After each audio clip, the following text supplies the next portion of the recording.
Hey guys, welcome back to my channel Blue Diary. আশা করছি সকলে ভালোই আছো আর আমি তো ভালোই আছি। নর্থ বেঙ্গলে ঘুরতে এসেছি, ভালো না থাকলে হয়। তো আমরা কালকে তো মন্দিরে গেছিলাম, ঘুরেছি, জয়ন্তীতে ঘুরেছি। দেন আজকে কিন্তু আমরা ফিরে যাব কলকাতায়, কিন্তু তার আগে আমরা যাব ভুটানের বর্ডারে। তো এখন লাগেজ নিয়ে হোটেল থেকে আমরা বেরিয়ে গেছি। আমরা ছিলাম হচ্ছে বাবুসোনা হোমস্টেতে, খুবই ভালো হোমস্টেটা এবং এনাদের ব্যবহারও খুবই ভালো। তো এখন আমরা জাস্ট সব কিছু নিয়ে বেরোলাম, একটু টিফিন করব, তারপর যাব ভুটানের বর্ডারে। তো চলো। তো হোটেলটা হচ্ছে যে এইটা দেখাচ্ছি আমি একটু ভালো করে ব্যাক ক্যামেরায়।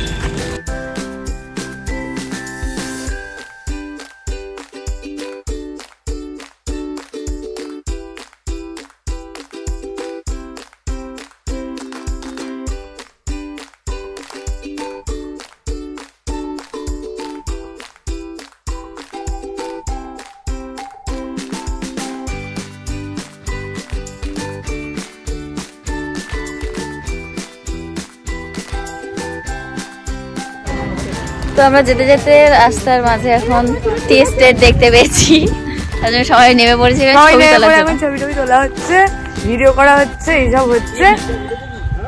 বলো বলো কিছু বলো। বলার কিছু নেই, তুমি বলো। নির্বাক হতবাক, আমরা খালি একটু ফেমাস হওয়ার জন্য আসলাম। আমরা নির্বাক হতবাক আর অবাক। দেখো ওইদিকে দেখো সবাই ছবি তুলছে, তারাও দেখায়। দেখো এখানে কাকিমা পোজ দিচ্ছে, সৌনক দা ক্যামেরাম্যান। এবার আমিও যাব, আমিও গিয়ে একটু ছবি টবি তুলি। আমরা ভুটানের কাছে এসে গেছি, কিন্তু গেট দিয়ে ঢোকার জন্য কিছু ফর্মালিটিস আছে, যার জন্য আইডি কার্ড চেক করাতে হবে। তো সেটা চেক করানোর জন্য আমরা এখন এসেছি। এসে এর ভেতরে যেতে হবে, গিয়ে আইডি কার্ডটা এখন চেক করাবো, দেন তারপর গেট দিয়ে আমরা ঢুকতে পারবো। আইডি চেক করানোর জন্য আমাদেরকে লাইনে দাঁড়াতে হয়েছিল। দেখো প্রচুর বড় লাইন কিন্তু এখানে। তো আমাদের কিন্তু চেকিং হয়ে গেছে, চেকিং করাতে লাগলো 10 টাকা করে একটা নিয়েছিল, টোকেন দিয়েছিল, আর আইডি প্রুফ দেখলো, আধার কার্ডটা দেখলো। তো করিয়ে নিয়ে আমরা এখন চলে এসেছি, এবার ঢুকবো ভুটানের বর্ডারে। চলো। তো যাওয়ার সময় কিন্তু রাস্তাতে একটা স্টোর পেলাম, যেখানে কিন্তু ভুটানের সব জিনিসপত্র রয়েছে। তো সেগুলো আমি কিছু কিছু দেখাই তোমাদের, খুব সুন্দর সুন্দর কিন্তু জিনিসগুলো। তো আমরা এখন এই স্টোরটাতে রয়েছি, এখান থেকে কিছু জিনিসপত্র কেনাকাটা করছি। এটা দেখো ভুটানের, খুব সুন্দর না? এটা একটা নিয়েছি আর 3টে পেন নিয়েছি, আরো দেখছি কি কি নেওয়া যায়। চলো দেখাবো আমি কি কি নিচ্ছি আর কি কি পছন্দ হয়।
তো আমরা এখন ঢুকেছিলাম এই বুদ্ধ মন্দিরটায়। তো ওনারা বললেন বুদ্ধদের যে আছেন ওনার অন্য আরেকটা কি রূপ।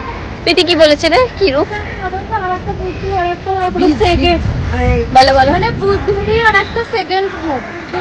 আচ্ছা, মানে ওদের এবার এখন বীজ বা কিছু বলে ওদের ভাষা, কিন্তু মানে ওপরে মানে মন্দিরটার ওপরে বুদ্ধর অরিজিনাল ছিল, তারপরে ওটা আর একটা অবতার হবে হয়তো বীজ থেকে, তা সেটাই জানি।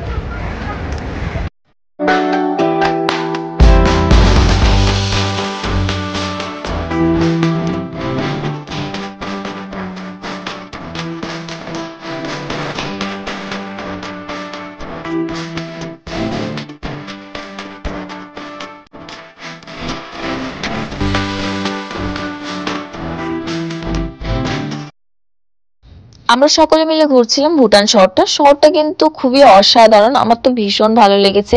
বাড়ি ঘরগুলো খুব সুন্দর দেখতে, তারপরে রাস্তাঘাট পরিষ্কার পরিচ্ছন্ন, আর এমনকি ওখানে স্মোকিং করাও চলে না, এটা একটা খুব ভালো দিক। তারপরে আমরা স্টোরটাতে ঢুকেছিলাম জামা কাপড় দেখার জন্য।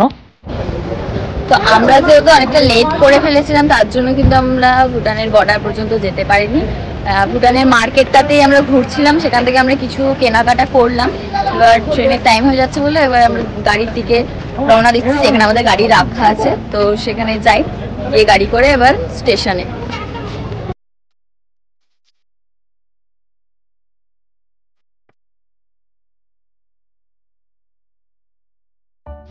ঘুরে ফিরে খিদে পাওয়াটাই স্বাভাবিক, তার জন্য আমরা এখানে নিয়ে নিয়েছিলাম মোমো। তো মোমো নিয়ে আমরা গাড়িতে উঠে পড়েছিলাম স্টেশন যাওয়ার জন্য। তো গাড়িতে যেতে যেতে আমরা মোমো খেতে খেতে যাচ্ছিলাম 3 জন মিলে।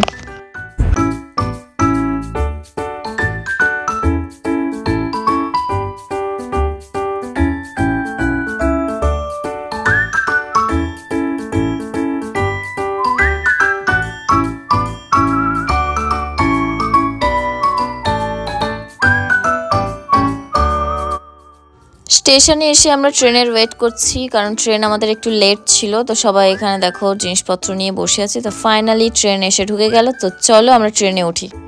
ট্রেনে উঠেই আমরা সকলে বসে পড়েছি প্রথমে খেতে, কারণ আমাদের লাঞ্চ করা হয়েছিল না, অনেকটা লেট হয়ে গেছিলো বলে লাঞ্চটা প্যাক করে নিয়ে ট্রেনে উঠে পড়েছিলাম সবাই।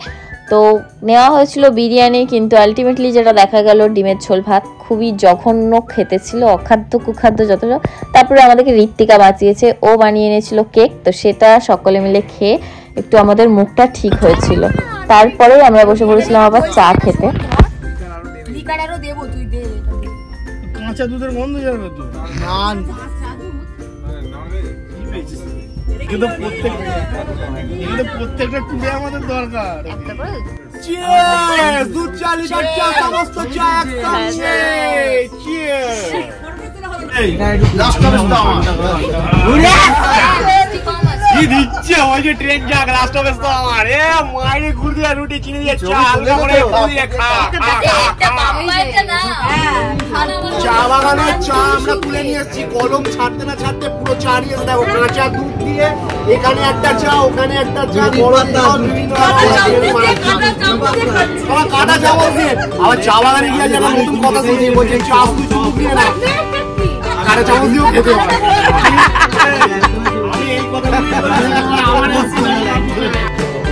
তো আমরা এখন আছি শিলিগুড়ি স্টেশনে। তো এখানে আধ ঘন্টা ধরে ট্রেনটা দাঁড়িয়েছে, তার জন্য একটু ঘুরতে নেমে পড়লাম নিচে। তো সবাই আসেনি, আমরা 3 জন এসেছি। এই যে রিয়াদি আছে আর বাপাইদা, কই আসো। 3 জন মিলে আমরা এখন ঘুরতে নেমেছি একটু। হ্যাঁ 2 মিনিট আছে বলেছে আমাদেরকে, এবার উঠে যেতে হবে। যাওয়ার আসার সময় ও আমার চ্যানেলে একটা প্রমোশন করেছিল, এবার আমি ওর চ্যানেলে একটা প্রমোশন করছি, ফানগুরু সুমিত ব্লগ। দেখো, যদি ভিডিও ভালো লাগে লাইক সাবস্ক্রাইব করো, কারণ তোমরা সাবস্ক্রাইব করলে তবেই কিন্তু আমাদের ভিডিও বানাতে আরও আমরা ভালো লাগবে আর আমরা মোটিভেট হবো আরও। তো ভিডিওটা অবশ্যই দেখো, খুব ভালো লাগবে। টাটা। হ্যাঁ চলো সাবস্ক্রাইব করে দিও, চলো টাটা।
করেছে। তো রাত্রিবেলা অনেক মজা টজা করলাম, তারপরে আমাদের চলে এসেছে ডিনারে আমরা ট্রেন থেকে খাবার নিয়েছিলাম। তো এটা তো আরোই জঘন্য ছিল, চাল ভিজিয়ে আমাদেরকে দিয়ে দিয়েছিল, ভাতটা একদমই খাওয়া যায়নি, রুটিটা ছিল বলে তাও একটু খেতে পেরেছিলাম। তো তারপরে ঘুমিয়ে পড়েছিলাম, সকালবেলা উঠে দেখি কি আমরা চলে এসেছি। তো এরা বিধাননগরে নেমে গেল আর আমি আর প্রীতি চলে এলাম শিয়ালদা।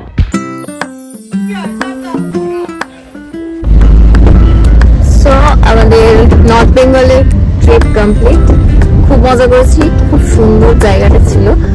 এখন কলকাতা চলে এসেছি, রুমে যাচ্ছি আর সকলেই চলে গেছে।